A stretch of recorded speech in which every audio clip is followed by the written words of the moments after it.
Oh, yeah. All right.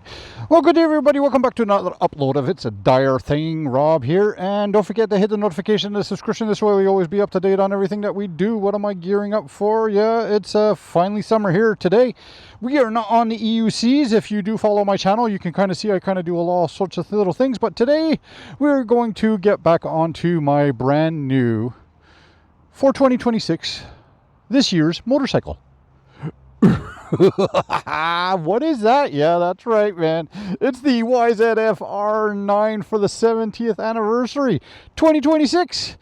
Let's go ride.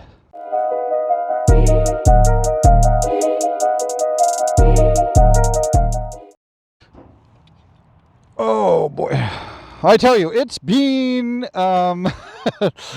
we are recording. Are we recording? Yeah, we are recording. It's been since probably 1996 since I've been on a sport bike or a fairing motorcycle. I've been rocking the naked bikes forever and ever, and I said, oh, let's get back into the sport bike. And now I've done 150 kilometers total on this motorcycle. I haven't done that. Sage has done most of it. I've only maybe done 20 or so kilometers on it, and I'm like, what did I buy? What did I get myself into? Now, I remember when I did a review on the R9 last year, which was Joel's R9. I was the same thing too. Within the few kilometers, I was kind of like, what the heck? There's no way I'm going to get this, and I don't like it. It's way too aggressive. And then as the day progressed, or as the ride progressed, I was kind of like, you know what? I'm not too bad. I kind of like it. And I'm going back over the same thing again with this guy, right? So it's kind of like, oh my Lord, what did I do here? Like, why did I buy this? You know, and again, it's not my only bike. I'd still have my MT10 SP, which I absolutely love. And I think for the days that I want to go do long rides, I'm definitely going to steer towards that one. But this is really, really nice. It kind of makes you feel, I don't know, silly again in a way. It's nice. It's you know what happened is the colors did it for me, right? If it was still the blue, I wouldn't have gotten it, or the black, I wouldn't have gotten it. But because we went back to the 70th anniversary color scheme, I just absolutely fell in love with it, because that was like the original colors that the original R1 and R9, R1 and R6 came in, right? Especially the R1.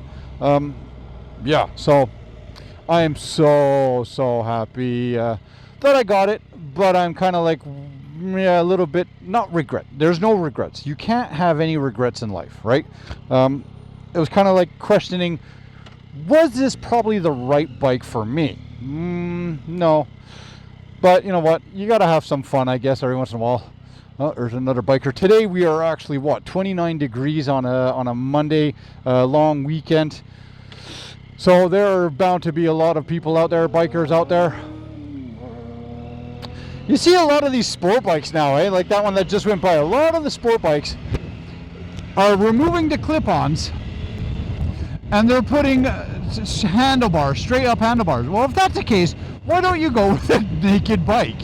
You know, I guess people like the fairing, I guess, and want that style, but realize after buying it and riding around in a full plank every time you're on the bike, it's kind of like, yeah, no, this is not comfortable, right? So, but anyways, yep.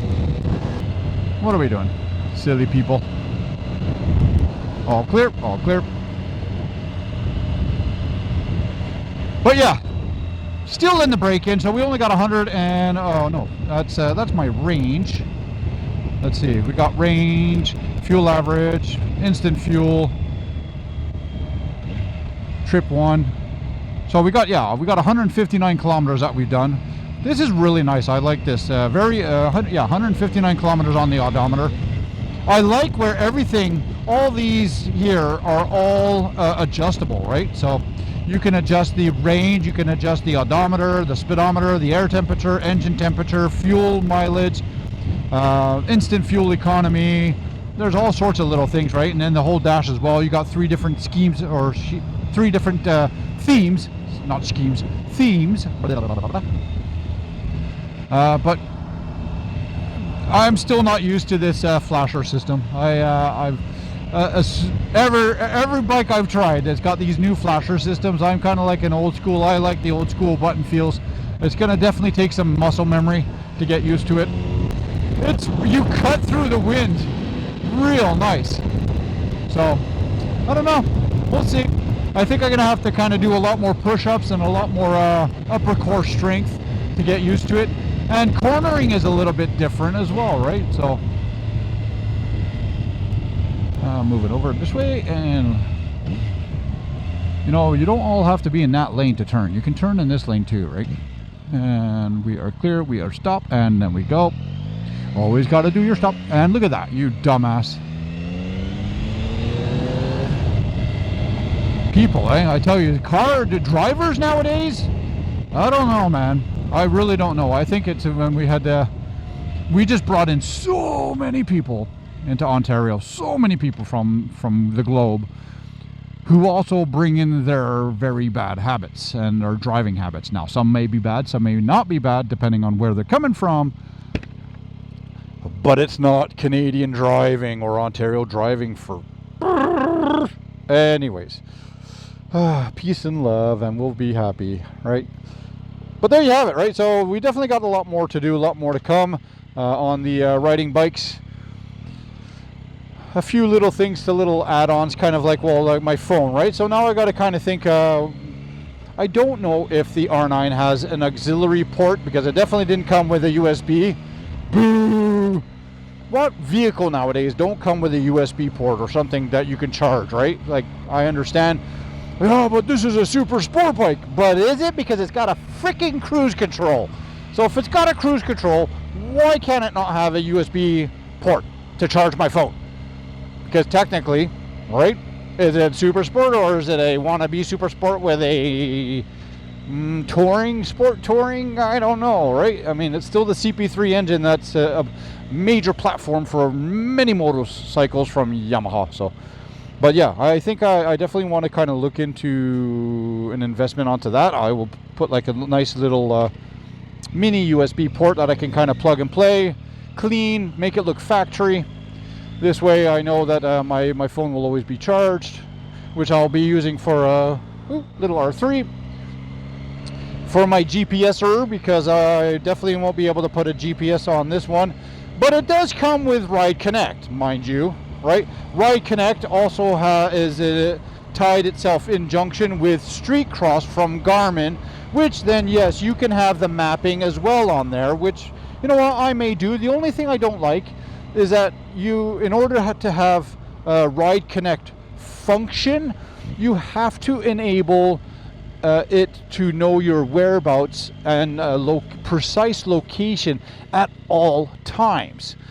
That means even when you're not using the app, and even when you're not riding. So and then means you got to kind of enable and disable different notifications, right? Like your speed and this and that, and you're constantly getting chimed, ding, ding, ding. Again, hopefully you can kind of mute that stuff, but I just don't like an app. Squirrel.